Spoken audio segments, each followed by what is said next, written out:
I'm often asked about some of the other supplement recommendations that are being recommended when kids go on Respen-A. And this too has created some controversy within the biomedical community. And like any new therapy, there's always going to be people that question it and whatnot, and that's a healthy thing, actually. Whenever new information is presented or new therapies are presented, there's a lot of questions to ask, and these questions need to be answered. So that's appropriate, and I have no problem with that. When I first started using this treatment, the main recommendation that was used was to stop essential fatty acid supplements, cod liver oil, fish oil, borage oil, evening primrose oil, whatever it was.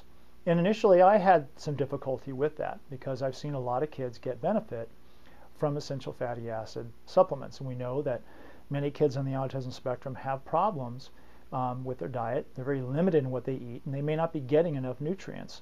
So adding in essential fatty acids for a lot of kids has been helpful. Cod liver oil, we know, has been helpful for a lot of visual issues and visual stimulation problems that kids have had.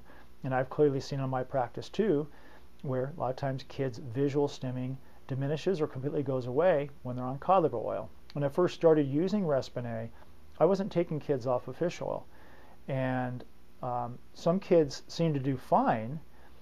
Some parents took their kids off the supplements anyway, but I was sort of approaching it with, well, let's go ahead and let it stay there, and we'll change it later if we need to.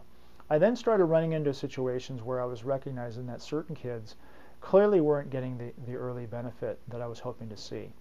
And so reluctantly early on, I went ahead and said, hey, let's at least take that supplement out and let's see how we do with this Respen-A treatment. We can always add it back. Well, what I've recognized is there is a difference in how Respen-A works when a child is on an essential fatty acid product and when they're not. It just seems to, in the majority of cases, it seems to work better. It's not to say that it doesn't work in some kids who are on essential fatty acid supplements. In the vast majority of kids, it does seem to work better. Now, I've had some kids who we took off of the essential fats, and it seems to be about a 3-week time frame, by the way, of when they need to come off. We start it, and maybe a couple months later we add it back, and there's been some kids that it did not have a detrimental drop in their benefit. So I'm okay with that. Like anything, all kids they're all individuals, they're all different. No two usually react exactly the same way to any therapy.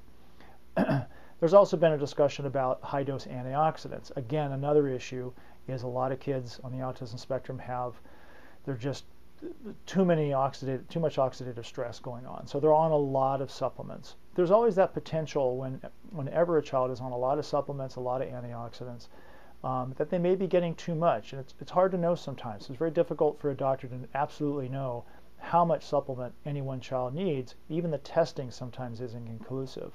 So the rule of thumb really with Respen-A treatment has been, if at all possible, is trying to reduce the amount of supplements your kids are on, just so we, initially before starting, so we can really try to get a true read on how well this therapy is working, and then it can be adjusted later. It can always be added back later, because it has been found that too much antioxidants may have somewhat of an inhibiting effect.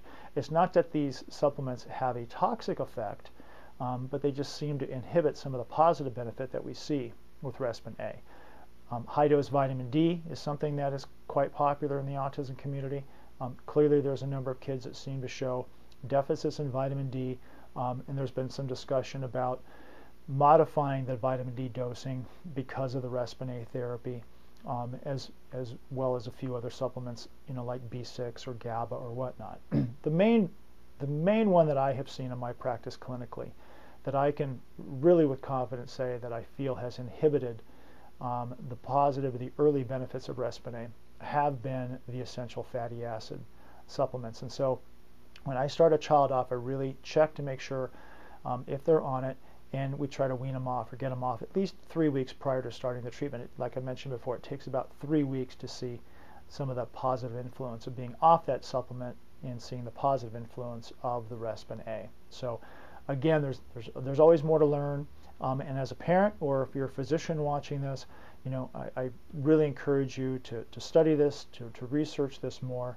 As I mentioned in the last video, There is a Facebook page now that is available for Respen-A that you can post questions to, and I also have a tremendous amount of information on my membership site at autismactionplan.com, and that's a place that you can reach me as well and ask questions with respect to more things regarding my clinical experience in using this treatment. Thanks.